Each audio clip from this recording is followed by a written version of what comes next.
Well, hello and welcome to another Kuma's Kitchen edition. And it's still a little cool out, still getting cold at night, so hey, perfect time for a hearty German goulash.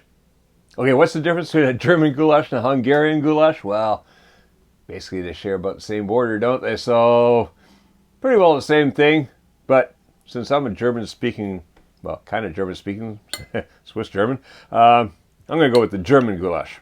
But it's goulash, it's good, it's fantastic. There's pork in this one. You could use all kinds of meats in this. It is a hunter's stew, so it would be things like venison and wild boar and stuff would have been used in this too. All right, let's have a mouthful of that. Oh, yeah. Paprika in there, and there's some sour cream at the end I add in. That just gives it a little something extra special. Nice thing about this is, for an hour, it just cooks away in the oven, so you can be doing other things.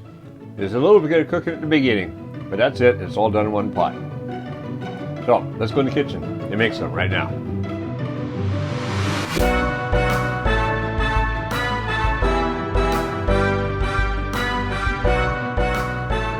For our goulash, well, we don't have a lot of complex ingredients or anything. It's pretty simple. It's like a hunter stew.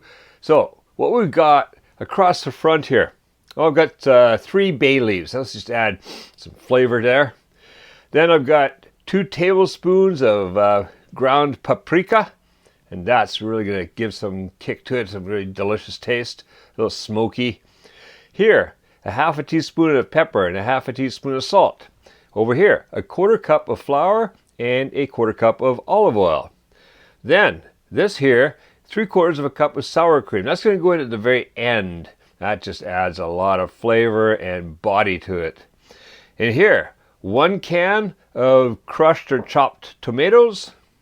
Here, 2 onions. 2 quite sizable onions actually, and they've just been roughly chopped. We've got a lot of onion in there. And over here, I've got 1.5 pounds or 680 grams of pork, and that's been cut up into small bite-sized pieces. You could use pork, you could use beef, you could use wild boar, you could use deer meat, whatever. Any kind of meat in here is fantastic. Then, across the back, we've got the liquids. Well, that's 1 cup of red wine. And actually, I don't know if I've showed you my red wine before, the one I like to use. I use this for cooking and drinking. Get it from a little liquor store under the railway tracks just over here. 590 yen, so it's like about $5, maybe even less than that. It's from Chile. It's with Carmenere grapes. It's a fantastic wine. It's just got this nice aftertaste, so I love this stuff. And I use it for cooking, drinking, you name it. And that's also what I make a hot wine in winter with. It's got some good body to it, which is really important for a hot wine. Also important for our goulash. Now here, this is 3 cups of chicken stock or beef stock. Either one would be fine. So what I want to do first, let's get things going here. And put the liquids off to one side just for, safety's sake. Keep away from clumsy Kevin because he might knock things over. So I've got the big cast iron pot because guess what? This is going in the oven. That's what makes it such an easy recipe, because you can go read a book, watch a Netflix show, kick back, or prepare a salad or whatever. Any kind of thing you can do while it's cooking away, and you don't even have to watch it. But at first, we do have to cook the onions, and we do have to get the meat going and all. So there's about 20 minutes cooking before it goes in the oven. So let's get this up on medium heat.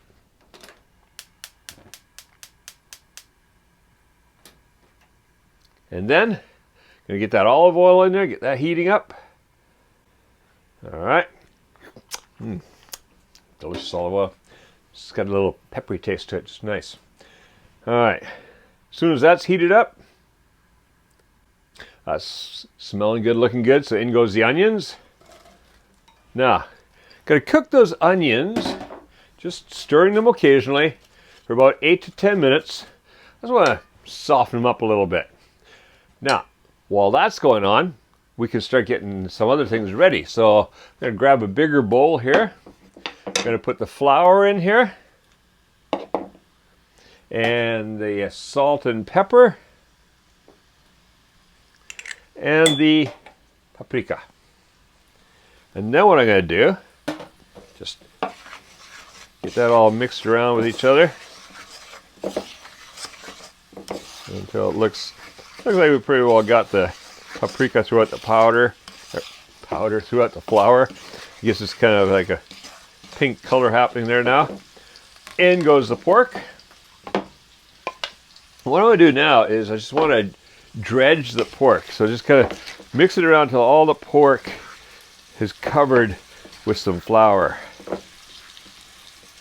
Or flour mixture, I guess we should call it. So just keep mixing that around. Those onions are going nicely over here. Let's give it a little stir. Starting to smell good in here already. Love the smell of frying onions. We had a job site when I was first here in Japan, up on a hillside.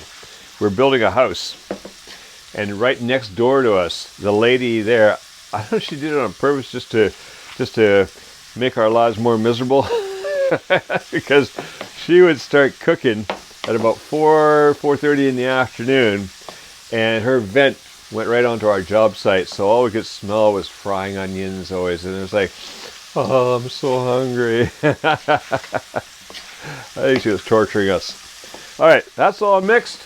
So that's going to cook for 8 to 10 minutes. I'll be back shortly.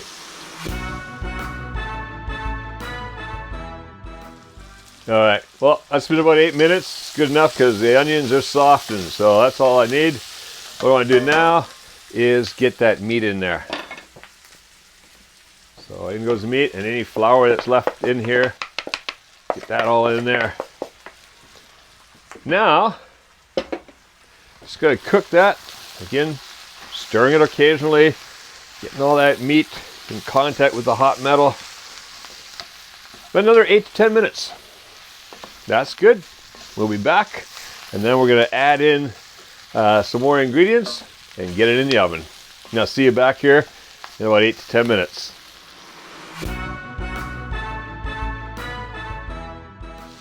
All right, that's been cooking away nicely. We're going to have a little bit stuck to the bottom there, so it's time to deglaze. That's where the red wine comes in. So let's add the red wine. I'm going to go about half at a time. Now what I want to do, I want to scrape that bottom. Get all that goodness up off the bottom. Deglazing is always important whenever you're making any of these things, because we want to get that flavor out there. All that flour that's going to help make this a good thick goulash. Ooh, smell of red wine in the air. Yeah, look at that. You can see it's thickening up a little bit already, but then we're going to add in the chicken stock. All right, there we go. So we basically scraped, oh, that is hot. We basically scraped most of the stuff off the bottom. Look at that. I've got hot pads right here. What am I doing, right?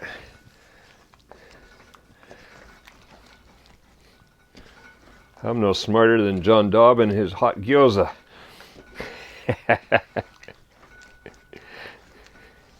All right, there we go. That's looking great. So now I'm going to add in chicken stock. Swirl to get anything off the bottom there. Get that in there. I want to get the tomatoes in there. But we're putting everything in except for the sour cream. That'll go in last. In goes the tomatoes.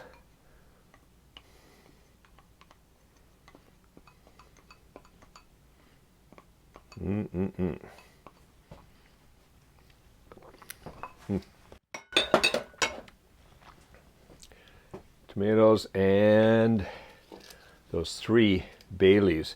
Just push them down in there. We'll be fishing them out later, but right now they got to get in there and impart flavor to this. All right. Now this is going to go in the oven, and that's the beauty of it, for the next hour Don't have to do anything. I'm going to cook up some pasta during that time as we get towards the end, but that's about all I'm going to do. So, to cover that, put it in the oven over there, 350 degrees Fahrenheit or 180 degrees Celsius, 1 hour, just cooking away. That's going to be good. All right, I'll see you in an hour.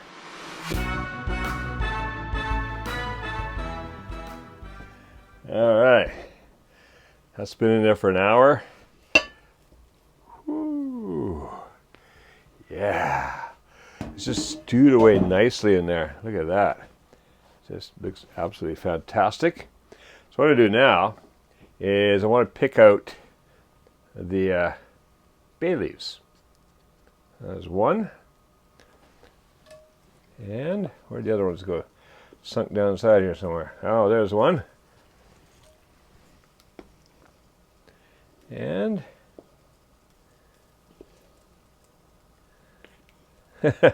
there's always that third one that you can't find, right? Just hiding somewhere. Well, if it doesn't show up, it's gonna, oh, there it is. Just about ended up on somebody's plate. All right, now I want to mix that sour cream in there. Well, that came out nicely. And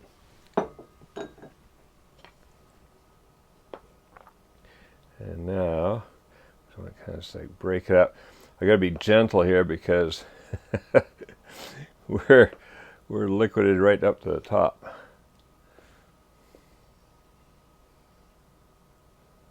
Okay, there we go. Slowly breaking up, slowly starting to dissolve in.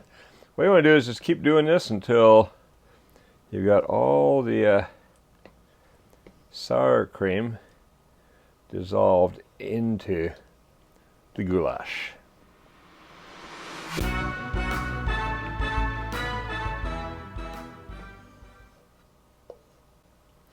All right, that's got about all of it in there. So what I'm going to do now is going to move that off to one side a bit because we're going to serve some up. So let's move that over here. And I've got a deep dish plate here.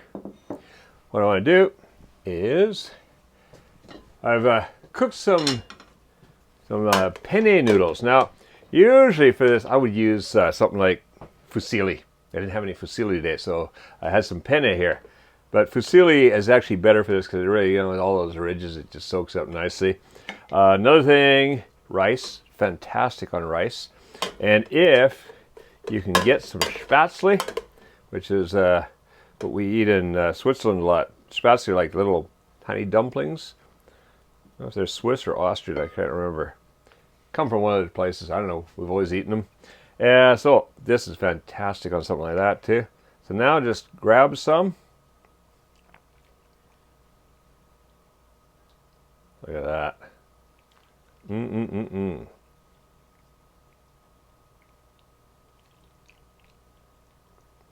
All right. Little mess on the counter there. That is dinner tonight. All right, if you like this goulash recipe, and it smells fantastic, so stick around. There's a lot more original Kevin Riley Kuma's Kitchen recipes right here on the channel.